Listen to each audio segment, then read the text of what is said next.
This online video has been made as part of the EDC1200 Self-Education Society course, and will address the notion of education mediating difference and dominance in Australian society. As a multicultural society, issues of difference and dominance have and will continue to appear as diverse and conflicting as collective identities continue to deal with cultural integration. This zone of difference can cause problems in education and national awareness as Australian citizens come to learn, or rather not to learn, about the relevant issues of difference happening in their respective local environments and in Australian society in general. On the 13th of February 2008, a large step was taken towards bridging the gap between tense differences of Aboriginals and white Australians. An official apology to the stolen generations was delivered by Prime Minister Kevin Rudd at the first session of the 2008 Federal Parliament. The stolen generations is a significant and dark period in Australian history, which encompasses perhaps the most prime example of differing collective identities in our nation. From 1909 to 1969, there was an official government policy which ordered the forceful removal of Aboriginal and Torres Strait Islander children from their families. However, the practice took place both before and after this period, from approximately 1869 to the 1970s. While many motivations for the policy have been suggested, the overlying drive of the white settlers was to essentially wipe out the collective identity that is the Aboriginal people, and their culture to further amalgamate the dominant white Australian identity. The Aboriginals were viewed by the collective identity of the white settlers as an inferior race and bad parents, who did not look after their children. This event is clearly linked to racial differences in Australia, with significant relevance to the Australian government as issues of reconciliation and recognition continue to pursue the current generation of Aboriginals. As such, the implementation of the history of the stolen generations into Australian education has been touchy, sporadic and unorganised. Aboriginal rights activists argue that it is important to recognise the truth of Australia's history if we are to deal with it and move forward in reconciliation.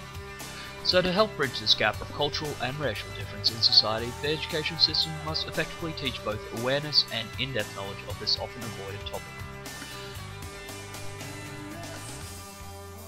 Currently, education dealing with the stolen generation varies from school to school, fluctuating from no coverage to some in-depth teaching.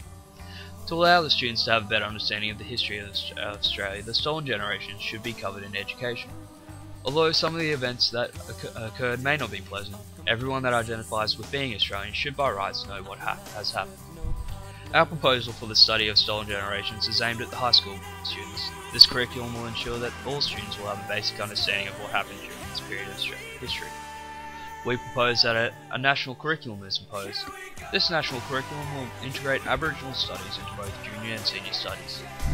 Within junior schooling, these studies will include a term of studying Aboriginal history, culture, and their collective identity. The teaching techniques outlined are based on the senior phase of learning, and will be taught throughout a semester of modern history, whilst tying in ethics and religion into the reasons as to why these events occurred. Some teaching strategies aimed at the senior learning would include making the students watch movies and documentaries such as Bringing Them Home, Rabbit Proof Fence, Why Me? Stories from the Stolen Generations, Lousy Little Sixpence, and relevant scenes from Australia. After viewing these films, students will be involved in a general class discussion which involves analysing the way in that collective identities are portrayed. If possible, students should attend excursions to relevant Indigenous sites that are in close proximity to the school, so that the students can obtain a more in-depth understanding of the events that occurred. This would enable the students to acquire first-hand experience of a different culture, and prove to them that difference is not deficit, it is just different.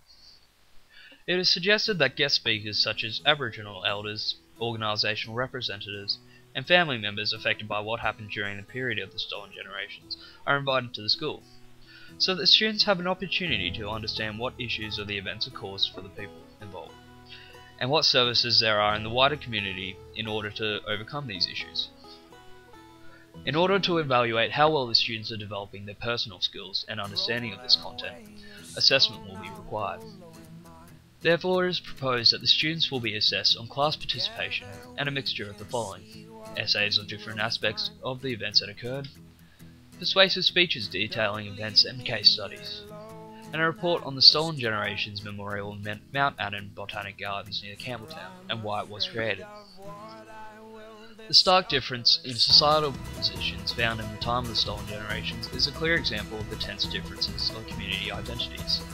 Students would be made to think from the point of view of the Aboriginal people, in a time of harsh colonisation and racist agenda, then conversely from the point of view of the white settlers. When reflecting upon this, students would be aware of the vast difference in the collective identities. Consequently, this would allow students to have a better understanding of a difference, due to this understanding of tension and perspective. Since race plays a most pivotal part in considering the collective identities associated with the Stolen Generation, there is a significant potential to engage critically with the students about issues of racial identity. As a transformative educator, one would provide the resources that allow students to gain knowledge about this issue. This will then allow the students to be able to make their own informed choices when the issues come up in the media and society about Aboriginals, land rights, and stolen generations. Thus, the teachers will help the students develop awareness and skills associated with dealing with national issues of difference. As learning and understanding is taking place within a safe environment, a supportive environment will be created, and thus allow the disadvantaged, discriminated, and marginalised community members to be more accepted within the school community. As all these positive actions are happening within a school environment, the students should then, by rights, take this knowledge and apply it within what is happening in local communities and in the greater national Australian public to help strengthen the relations between Australians' differing ethnic and racial citizens. Summing up, difference is integral to Australian society, and we must accept these differences in order to successfully progress as a nation. As mentioned earlier, difference is not deficit, it is just different.